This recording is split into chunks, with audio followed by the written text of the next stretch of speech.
네, 맞습니다. 오늘 하나님께서 우리 주신 말씀은 마태복음 13장 24절부터 30절의 말씀으로 수수 때까지 가만두라 라는 제목으로 하나님의 말씀을 선포합니다. 예, 이제는 아침 저녁이 제법 춥죠. 저도 어제 처음으로 밖에 나갈 때 긴 바지를 입었던 것 같습니다. 이 가을은 확실히 결실의 계절입니다. 추수의 계절이 왔습니다. 제가 파주에 처음 올 때 9월 달에 왔는데요. 그때 이렇게 통일로를 이렇게 달리고 올 때 정말 이렇게 황금 들판이라고 하잖아요. 추수할 것들이 막 누렇게 돼가지고 그 황금 들판을 달려왔던 그 기억이 아직도 생생합니다. 이런 들판을 볼 때 우리는 두 가지를 생각하게 되죠. 첫 번째 하나는 이 일은 봄부터 수고한 농부의 수고이고, 또 하나는 그것을 거두게 하시는 하나님의 은혜입니다.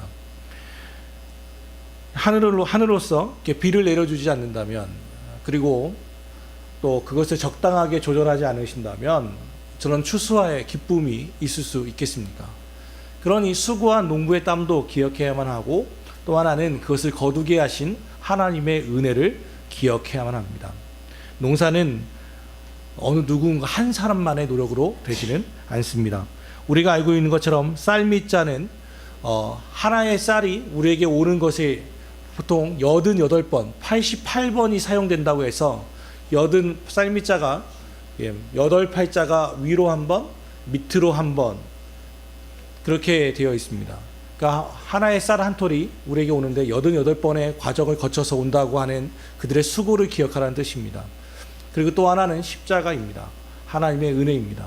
그러니까 쌀 하나에도 하나님의 그 은혜와 농부의 땀이 있죠.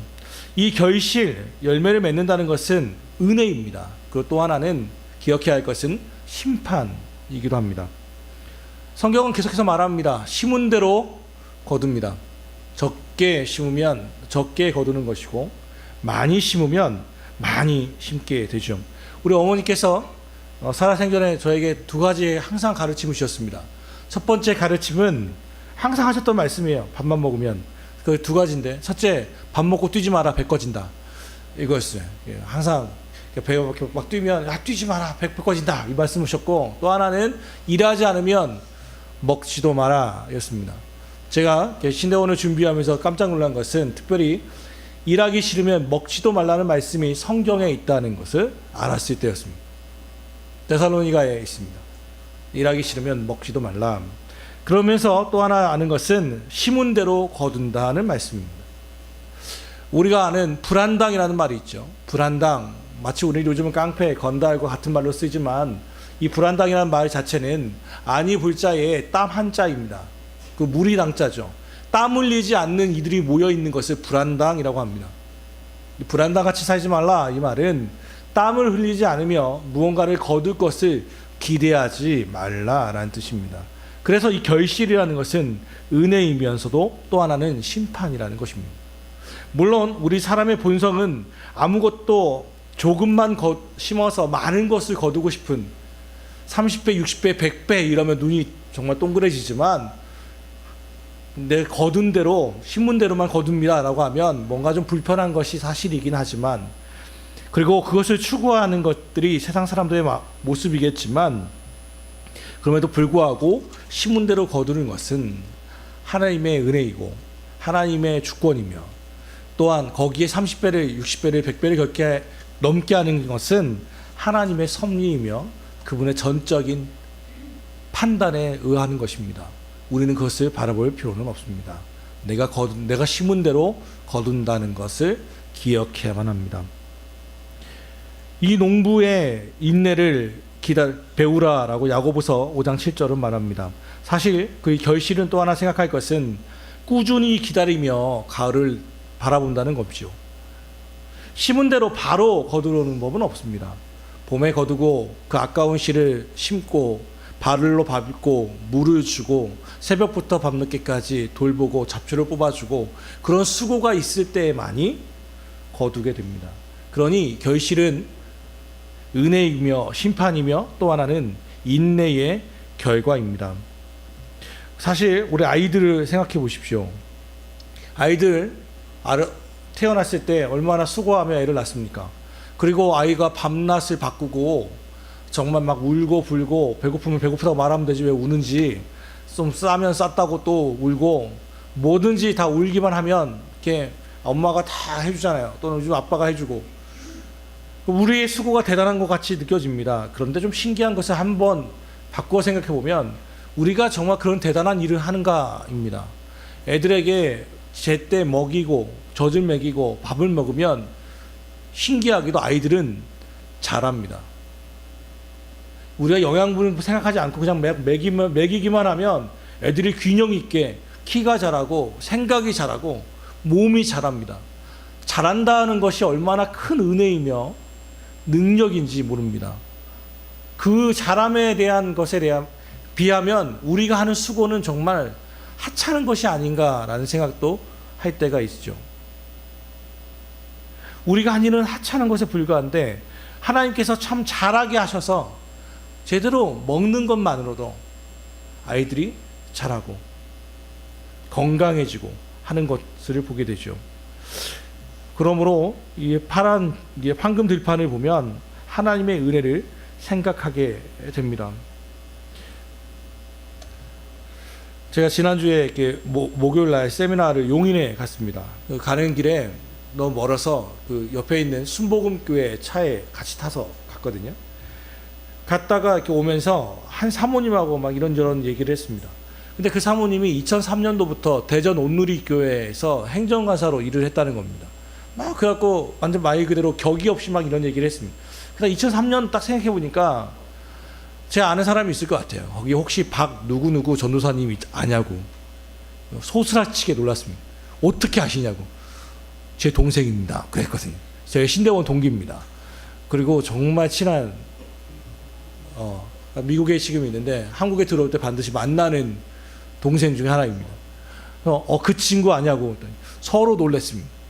그러면서 이런 이야기를 했죠. 세상이 정말 좁습니다. 그리고 세상 잘 살아야겠습니다. 여러분, 세상 좁다는 말이 여러분에게 어떻게 느껴지십니까? 기쁨으로 느껴지십니까? 아니면 저는 무섭게 느껴질 때가 있습니다. 잘 살아야겠다. 잘못 만나면 이렇게 하면 정말 큰일 나겠다 할 때가 있습니다. 심은 대로 거두는다는 말이죠. 어떤 누군가는 선한 씨를 심어놓고 열매를 기다리고, 어떤 누군가는 도처에 뿌려놓은 악의 씨앗이 결국 그를 집어 삼키는 것을 보게 됩니다. 관계에서도 우리는 심습니다. 재정만 심는 것이 아니라 관계도 심는다는 거죠. 오늘 말씀, 오늘 본문은 13장 전반부에 뭐가 나오냐면 우리가 잘 알고 있는 말씀입니다. 씨 뿌리는 비유 나옵니다. 씨 뿌리는 비유가 뭡니까? 하나님께서 말씀을 전해주셨는데, 예수께서 말씀을 전해주셨는데, 마음밭이 누군가는 길가와 같고, 누구는 돌밭 같고, 누구는 가시덤불 같고, 누구는 옥토와 같은 좋은 땅이더라. 그래서 길가에 심겨진 것은 뿌려서 밑에 심어지지 못하니 새가 날아와서 다 먹어버려서 이게 뭔 말인지 모르고 그냥 심어져 날아가 버리고, 돌밭에 심겨진 것은 조금 자라는 것 같은데 뿌리가 약해서 태양이 또는 고된 고난이 오니까 아무것도 얻지 못하고 그냥 그렇게 날아가 버리고, 가시덤불에 있는 것은 조금 더 자라는 것 같지만 일정한 수준에서 더 이상 크게 자라지 못하고, 좋은 밭에 심겨진 것은 잘 심겨져서 30배, 60배, 100배의 결실을 얻더라. 이게 씨 뿌린 자의 비유입니다. 이 비유는 우리가 잘 알고 있죠. 이것은 특별히 마음밭, 말씀을 받는 성도들의 마음밭에 대한 이야기입니다. 그런데 오늘 말씀은 그 뒤의 이야기, 거기에 후반전에 대한 이야기입니다. 앞에가 밭의 문제였다면 이제 또 하나의 문제에 대해서 이야기합니다. 원수의 존재입니다. 씨를 뿌리는 농부가 있다면 그것을 거두지 못하게 하려는, 회방하려고 하는 존재가 있음을 성경은 말하고 있습니다. 오늘 본문으로 다시 한번 돌아가 봅시다. 오늘 말씀 24절부터 26절을 한번 같이 읽어볼까요? 자, 시작. 예수께서 그들 앞에 또 비유를 이루시되 천국은 잘 때에 그 원수가 와서 그 옥실 가운데 가라지를 덧뿌리고 갔더니 싹이 나고 결실할 때에 가라지도 보이거늘. 사람들이 잘 때에 농부가 뿌려놓고 잤더니 누가 왔다는 거예요? 원수가 있더라는 거예요. 원수의 존재가 있음을 우리는 기억해야만 합니다. 또 하나는 그 원수가 해놓은 방법이 뭐냐면 가라지를 뿌려 놓는 겁니다. 그리스도인들이 착각하는 게 하나 있습니다. 신실한 그리스도인들의 특징이 뭐냐면 두 가지의 잘못이 있는데, 하나는 사단의 존재를 너무 크게 생각하는 겁니다. 원수의 존재를 너무 크게 생각해서 모든 문제를 다 사단의 방해처럼 또는 어둠의 영의 역사처럼 느끼는 이들이 있습니다. 그게 요즘 얼마 전 한국을 떠들썩하게 했던 성락교회 김기도 목사가 주창하는 귀신론입니다. 이 사람이 하는 것은 그런 겁니다. 모든 병에 걸리면 다 귀신의 역사고, 그래서 축사하고 귀신을 쫓아내려고 하고 모든 것을 다 그렇게 생각하는 이단입니다. 또 하나는 반대는 신실한 그리스도인들, 경건한 그리스도인들이 하는 두 번째 실수는 어둠의 영을 존재를 의식하지 않는 것입니다. 없다고 믿어버리는 겁니다. 천사를 믿되 악마를 믿지 않는 겁니다. 여러분, 악마의 존재를 아는 제일 좋은 방법이 뭔지 아세요? 금식하시면 됩니다. 여러분이 만약 이번 주에 내가 금식하겠다고 결심해 보십시오. 놀라운 역사가 있을 겁니다. 갑자기 밥 사주겠다는 사람이 막 나타나고, 여러분이 기도하려고만 마음 먹으면 또는 하나님 앞에 뭔가 헌신하려고 하면 피치 못할 어떤 상황이 발생하도록 만들어냅니다. 사단은 결코 우리의 신앙생활이 제대로 된 결실을 얻는 것을 좋아하진 않습니다. 우리 마음밭이, 또 여러분 청년들은 잘 기억할 겁니다. 수련회를 잘 마치고 은혜 가운데 막 하고 집에 들어오십시오. 놀라운 역사가 있습니다. 엄마와 파이팅하고 아빠와 파이팅하고, 그래서 그 기쁨이 한순간에 날아가 버리는 것을 경험하게 됩니다. 사단은 결코 우리가 아름다운 그리스도인으로 결실하는 것을 두고 보지 않습니다. 그런데 이 특별히 원수가 했던 게 뭐냐면 오늘 말씀에 가라지를 뿌렸다라고 말합니다. 가라지가 뭐냐면 피입니다. 피. 신선율 씨, 피가 뭔지 혹시 아십니까? 피, 블러드. 우리는 피 이러면 다 이런 얘기 할 거예요. 그런데 보면, 아니, 권사님들이나 집사님께 한번 여쭤볼게요. 피 이러면 뭐가 생각납니까? 이용자 집사님. 벼 옆에서 자라는 게 피입니다. 좀 보여주실래요? 여러분 잘 모르지만 이 가라지 말씀에 나오는 피는요, 이런 거예요. 잘 모르겠죠? 이게 벼입니다. 근데 벼 옆에 벼하고 거의 비슷한 모양으로 자라는 게 피예요. 그래서 옆에서 여기에는 벼가 있고 피가 있습니다. 그런데 이 줄기만 봐가지고는 뭔지 잘 모릅니다. 그러니까 벼처럼 모여갖고 옆에서 벼한테 마땅히 가야 양분을 지가 다 뺏어 먹고 그거 잘 자라지 못하게 하는 게 피입니다. 저도 대학교 1학년 때 전라도 장수에 농촌 활동을 하러 간 적이 있습니다. 대학교에서 갔는데 하는 일이 바로 이거였습니다. 피 뽑는 거였는데요. 저도 물론 시골 출신이긴 하지만 잘 모르겠어요. 피를 뽑아야 하는데 이게 내가 뽑은 게 피인지 벼인지 잘 모르겠어요. 그래서 제가 어떻게 한 줄 아십니까? 뽑아놓고서는 접어서 다시 논에 막 집어넣는 겁니다. 그래서 그날 그 해의 장수의 그 벼의 수확량이 어땠는지 잘 모르겠어요. 엄청 잘 뽑았습니다. 근데 그게 아직도 벌써 몇십 년이 지났지만 제가 뽑은 게 피였는지 벼였는지 저는 알지 못합니다. 무조건 뽑았습니다. 이 피는요, 뭐 설명을 보면 매끈하고 벼는 좀 까칠까칠하고 이렇게 구분하시더라고요. 근데 잘 모르겠어요. 그런데 이 피와 벼를 구별하는 방법이 뭐냐면 뿌리예요. 뿌리가 피는 좀 하얗고 벼는 좀 노랗습니다. 그리고 다 자라고 나면 벼는 알곡을 맺고 가라지는 피는 아무것도 맺지 않아요. 그래서 나중에 이게 들판에 가보시면 요즘은 이렇게 옛날에는 피를 막 뽑으려고 했는데 하다 보니까 벼가 다쳐요. 그래서 요즘은 잘 안 하더라고요. 그래서 들판을 잘 보시면 벼가 아니라 갑자기 벼보다 더 크게 막 자란 것들이 보이실 거예요. 그게 다 피예요. 왜 안 했냐면 앞서 말한 것처럼 피를 잘못 뽑을까 싶습니다. 그러니까 벼와 피의 구별은 줄기는 또는 잎은 다 비슷한데요. 뿌리가 다르고 열매가 달라요. 쉽게 말하면 선, 악을 생각해 볼 때 악과 선은 과정은 비슷해 보이는데 뭐가 다르냐면 뿌리, 동기가 다르고 결과가 달라요. 알곡이 달라요. 과정에 있어서 비슷해 보이지만 동기와 결과가 다른 것이 선과 악입니다.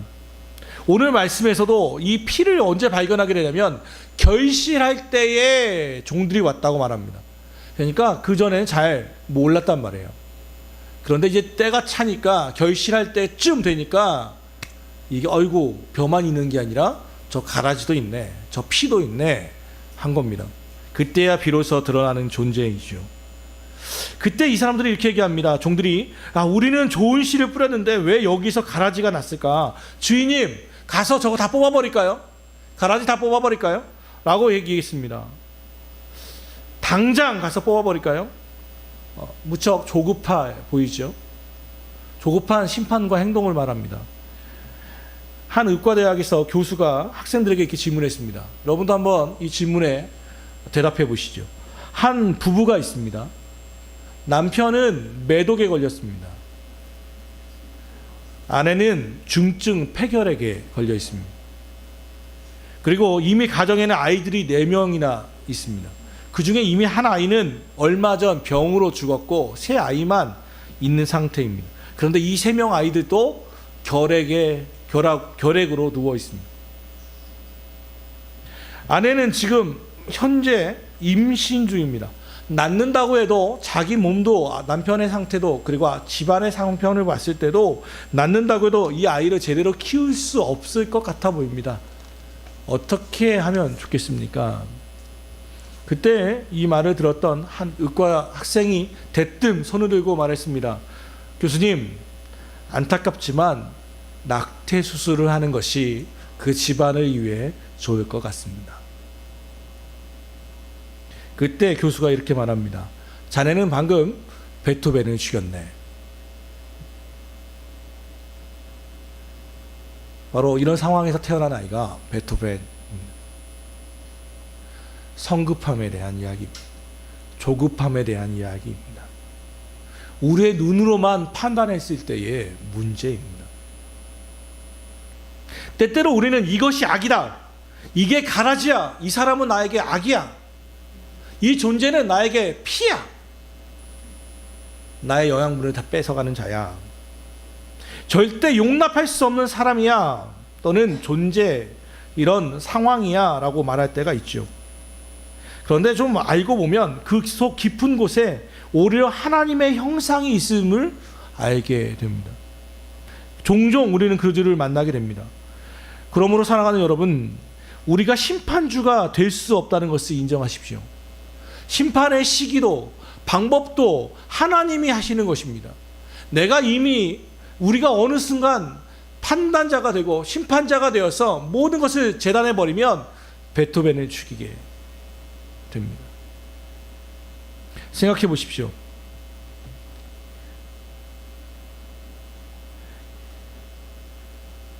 정치가들을 보면 정치인들 보면 다 얘기하는 게 정의, 자유, 평화, 민주 다 이야기합니다. 그리고 막 그것이 자기의 생명인 것처럼 막 피를 토하며 이야기합니다. 정의로운 대한민국, 자유로운 대한민국. 그런데 아이러니하게도 제일 많이 싸우는 데가 국회입니다. 국민들이 제일 믿지 않는 자들이 정치가입니다. 그들의 말은 힘이 없습니다. 그들의 삶을 보면 되죠. 그들의 뿌리를 보면 됩니다. 그리고 그들의 결과를 보면 됩니다.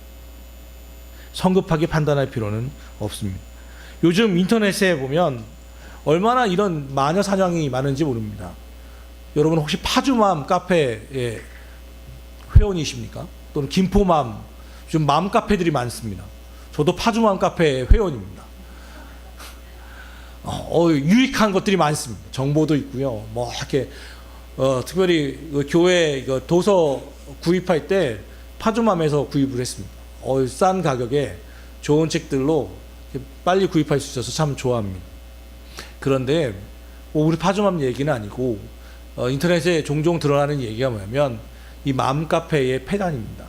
여기서 어떤 한 음식점을 찍고 자기의 경험이 정말 전부인 것처럼 글을 올려버리면 댓글들이 쫙 달리게 되고 그 카페는, 그 식당은 그 지역에서 장사하지 못하게 되는 여론 재판이 진행돼 버리는 경우들이 종종 있다고 말합니다. 그래서 그 카페의 운영진들이 그곳에 가서 나 여기 카페 운영진인데 하며 말하면 식사도 공짜로 되는, 안 주면 글이 올라오는 그런 이들이 종종 보도되고 있습니다. 그건 무엇입니까? 바로 이와 같습니다. 우리는 하나의 한 면만 보고 판단해 버린다는 겁니다. 그럼 나중에서야 그 주인장의 해명글을 보면 아이고 또 글을 올린 사람 누군가를 막 또 매도해 보입니다.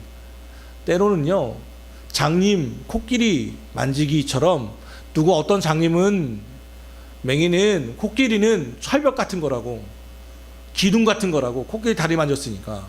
근데 누군가는 코끼리 코 만져보고 코끼리는 물렁물렁한 거라고 이야기할 수 있는 겁니다. 자기가 보는 안에서는 그게 전부처럼 느껴질 때가 있다는 것입니다. 사람이 아는 것의 한도입니다. 우리의 한계입니다. 우리가 그의 삶을 어떻게 다 알겠습니까? 그러니 섣부르게 심판주가 되지 말라는 거죠. 그러면 왜 하나님께서는 이런 가라지를 허락하시는가? 왜 함께 선과 악을 자라게 하시는가? 영 못마땅하죠. 사실 보면 하나님께서 빨리 이 악을 제거해 버리시면 좋을 것 같은데, 이 악한 사람을 끝장내 버리시면 좋을 것 같은데, 저 번개는 뒀다 뭐합니까? 이때쯤 때려주시면 얼마나 좋겠습니까? 그런데 잠언서 24장 19절, 악인의 형통을 부러워하지 말라. 악한 사람이 잘 되는 거 질투하지 말라라고 말합니다. 그 중에 한 예로 들 수 있는 게 바벨론 왕 느부갓네살의 이야기입니다. 하나님이 사랑하시던 이스라엘이 이 바벨론 왕 느부갓네살에 의해서 완전히 멸망되어 버립니다. 근데 하나님께서 선지자를 통해서 주신 말씀이 뭐냐면 이 느부갓네살을 미워하지 말라는 겁니다.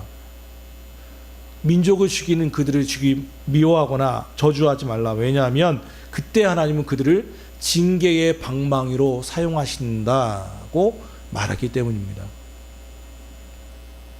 악인이 더 형통하고 더 큰 재산과 권력을 잡는 것 정말 못마땅하지만, 그리고 하나님께서 빨리 역사해 주시길 원하지만 그것 때문에 벼가 또는 우리가 범죄하지 말라고 말합니다. 악을 제거하려고 하다가 선을 잃어버리게 되고, 악을 뽑아버린다고 하다가 더 큰 악을 행하고 역사를 그르치는 이들이 얼마나 많이 있습니까? 앞서 저의 이야기처럼 가라지 뽑다가 피 뽑다가 벼 뽑을까 하나님은 두렵다고 말하는 거죠. 이 세상에 보면 알곡이 있는가 하면 가라지가 있습니다. 진짜가 있으면 가짜가 존재합니다. 그러면 물어봅시다. 왜 가짜가, 짝퉁이 존재하는 거죠? 진짜가 그만큼 귀하기 때문입니다. 모조 다이아몬드가 있는 것은 진짜 다이아몬드가 가치가 있기 때문에 그래요. 저는 그런 생각을 합니다. 신천지 20만 명이 됐고, 하나님의 교회 어마어마하고 여호와의 증인, 하나님이 어떻게 저 이단들은 쫙 키우게 하시고 조그만 교회들은 정말 힘들고, 하나님 너무하신 거 아닙니까? 그런데 왜 자꾸 이단이 나오는 겁니까? 진짜가 있기 때문에 그렇습니다. 규모하고는 전혀 상관없이. 요한복음 2장에 나오거든요.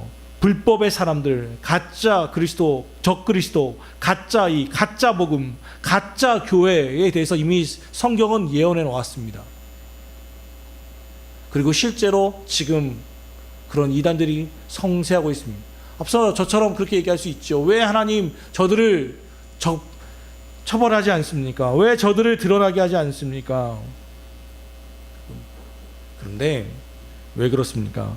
진짜가 귀하게 여겨지기 위해서입니다. 참으로 참되게 하시려고 하시는 이유이죠. 사랑하는 여러분, 그러므로 그들에게 불평하다 보면 내 마음이 불편해지게 됩니다. 우리는 선과 악이 있으면 선의 행함을 보는 것보다 뭘 봅니까? 악을 보게 됩니다. 재미있게도 에덴 동산을 보면 우리 인류에게 하나님께서 많은 것을 우리가 갖기 위해서 노력하는데 인류에게 주신 것 중에 제일 많이 소유했을 때가 언제입니까? 에덴 동산입니다. 모든 게 다 내 거였습니다. 모든 게 다 내 거였습니다. 딱 하나 못 먹는 게 있었습니다. 그게 뭡니까? 선악과 나무죠. 그거 하나 못 먹게 하고 나머지는 다 우리에게 주어졌을 때입니다. 역사상 이렇게 많은 풍요를 누린 적이 없습니다. 그런데 하와가 어디에 주목합니까? 내가 가지지 못한 그 하나에 주목합니다. 그때 사단은 우리를 회방합니다. 우리의 눈이 그것을 주목할 때, 연애하고 결혼하고의 차이가 뭔지 아십니까? 연애할 때는요, 장점만 보입니다. 결혼하고 나면 단점만 보입니다. 사람은 똑같습니다. 우리가 낚였다고 말하지만 아닙니다. 똑같습니다. 그런데 내 눈이 바뀌었습니다. 내 눈이 결혼 전에는 장점만 봤어요. 이렇게 이쁘고 하고 이렇게 젠틀하고. 그런데 결혼하고 나니까 뭐가 드러나기 시작합니까? 장점은 잘 안 보이고 단점만 보이기 시작하는 거예요. 그런 삶이 거기에 주목했을 때 그 사람이 바뀌던가요? 내가 단점을 막 지적하면 그 사람이 바뀝니까? 아닙니다. 내가 바뀝니다. 내가 싫어집니다.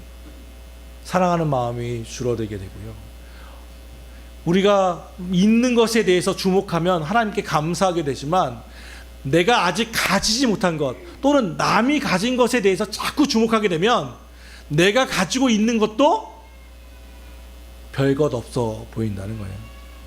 세상은요 계속 이것에 주목하게 합니다. 제가 언젠가 말씀드렸던 것처럼 제가 초등학교 6학년 때 졸업할 때요, 저희 집은 가난했습니다.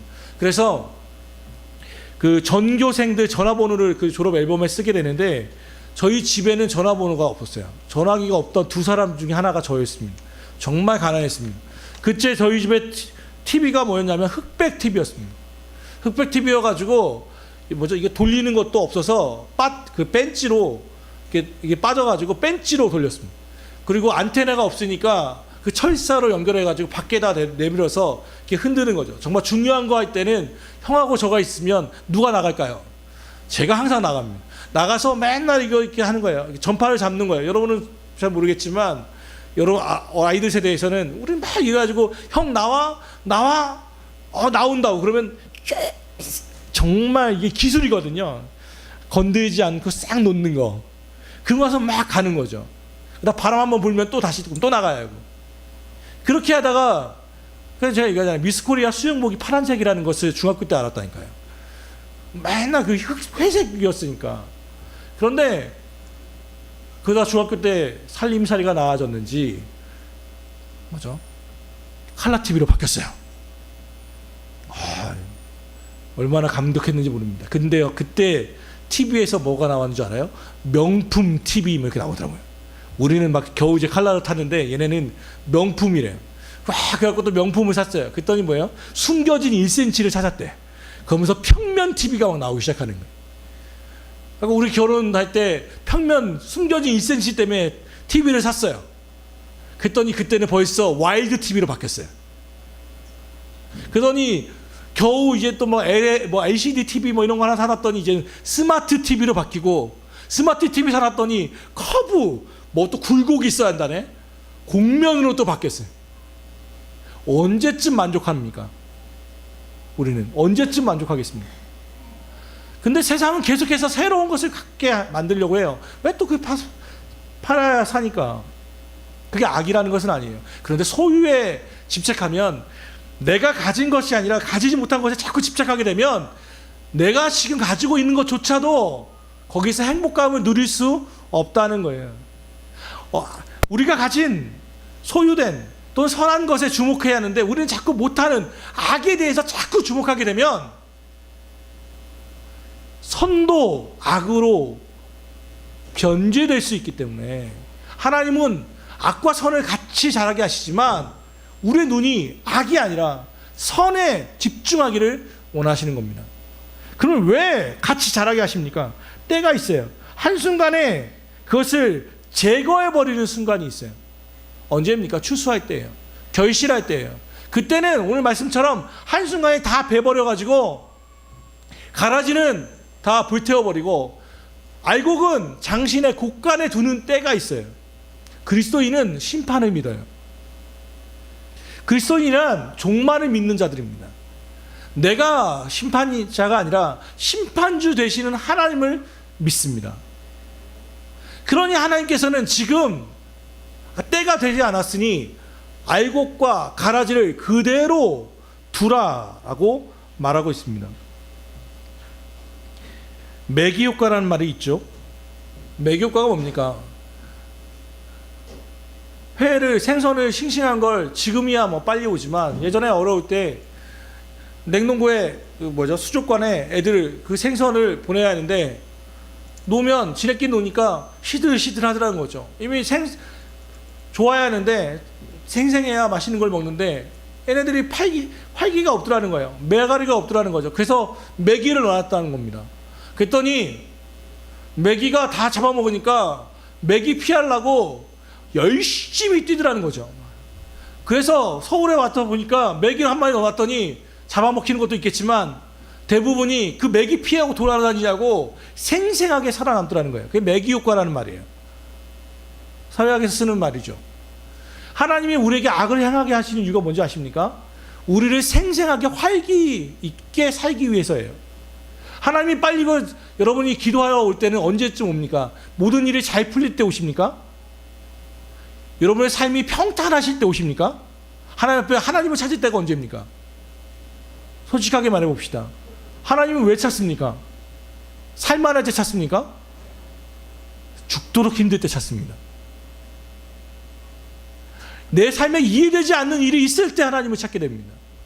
내가 많이 갖지 못하고 내가 가졌던 것도 잃어버릴 때, 건강을 잃어버릴 때, 사람을 잃어버릴 때에, 재산을 잃어버릴 때에, 마치 내 것인 줄 알았는데 어느 순간 주인이 찾아가 버렸을 때에, 내 힘으로는 도저히 안 될 때에 우리는 하나님께 와서 매달리게 됩니다. 내 힘의 한계를 인정하게 됩니다. 그때야 비로소 우리는 생기 있고 활기찬 그리스도인의 삶을 살게 만들죠. 애들이 엄마 아빠를 찾는 때가 언제인 줄 아세요? 지 돈 필요할 때입니다. 용돈 필요할 때 엄마 이러면서 콧소리 내지 않습니다. 뭔가 필요할 때 우리는 직감적으로 알아요. 애가 갑자기 콧소리가 날 때, 전 선율이가 아빠를 부르는 소리 톤을 보면 압니다. 아빠, 이와 아빠 이럴 때 뭐가 필요한지를 압니다. 아, 뭔가 필요하구나. 하나님이 우리 삶에 악을 두는 이유는 악 때문이 아니라 선 때문에 그렇습니다. 하나님이 악을 둔 이유는 선한 그리스도인이 말 그대로 영향력을 미치며 제대로 성숙해 가기를 위해서입니다. 선을 더 사랑하겠습니까? 하나님이 선을 더 사랑하겠습니까? 악을 더 사랑하겠습니까? 너무도 명확한 일이 아닙니까? 아들을 내어 주시니가 무엇을 더 아끼겠습니까? 그런데 또 하나, 그러면 모든 나를 대적하는 자들은 악인가? 그렇지 않습니다. 그런데 짐작해야 할 것은 로마서 7장의 말씀을 가져야만, 7장 21절의 말씀을 기억해야만 우리는 균형을 갖습니다. 내가 선이 아니라 악이 될 수 있다는 것입니다. 사도 바울의 고백입니다. 그러므로 내가 한 법을 깨달았노니 곧 선을 행하기 원하는 나에게 악이 함께 있는 것이로다. 무슨 얘기입니까? 선을 행하고 싶은데 내 안에는 악도 같이 있더라는 거예요. 악도 있더라는 거예요. 그러니까 우리는 모순적 존재라는 것을 알게 됩니다. 하나님 앞에서 진실하고 깨끗하게 살아가고 싶지만 어느 순간 버럭 하고 소리를 지르게 되고 사람을 함부로 행하게 된다는 거예요. 우리는 절대 선이 아니에요. 내가 선한 일을 하려고 했지만 그것이 누군가에게는 악한 일이 될 수도 있어요. 그러므로 우리는 겸손해져야만 합니다.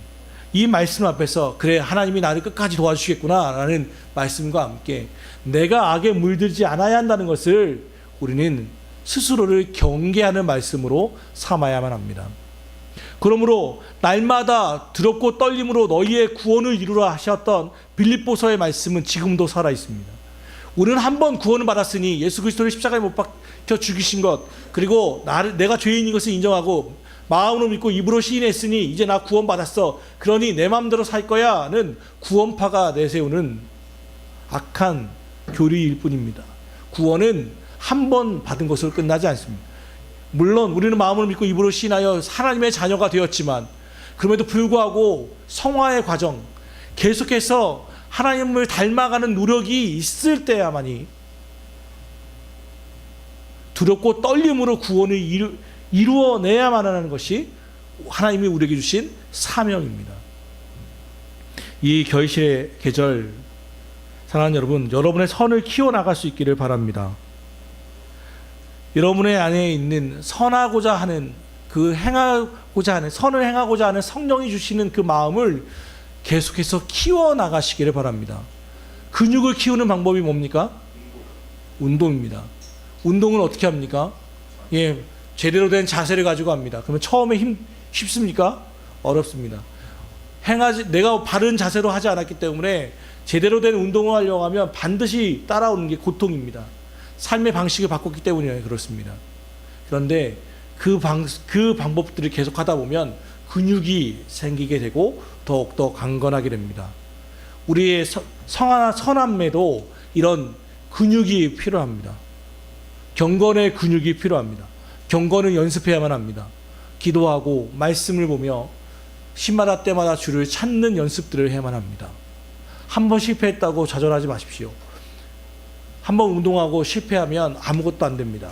그러나 실패한 그 순간 다시 또 시작하면 그 전에 했던 것까지도 같이 우리에게 효용이 있습니다. 그러므로 이제 말씀을 정리합시다. 묵묵히 선한 일을 행하십시오. 여러분께서 성령의 이끄심에 민감하십시오. 내가 악한 자일 수 있다는 것을 기억하고 겸손하십시오. 이것이 바로 오늘 마태복음을 통하여 주신 하나님의 말씀입니다. 기도합시다. 사랑하는 하나님,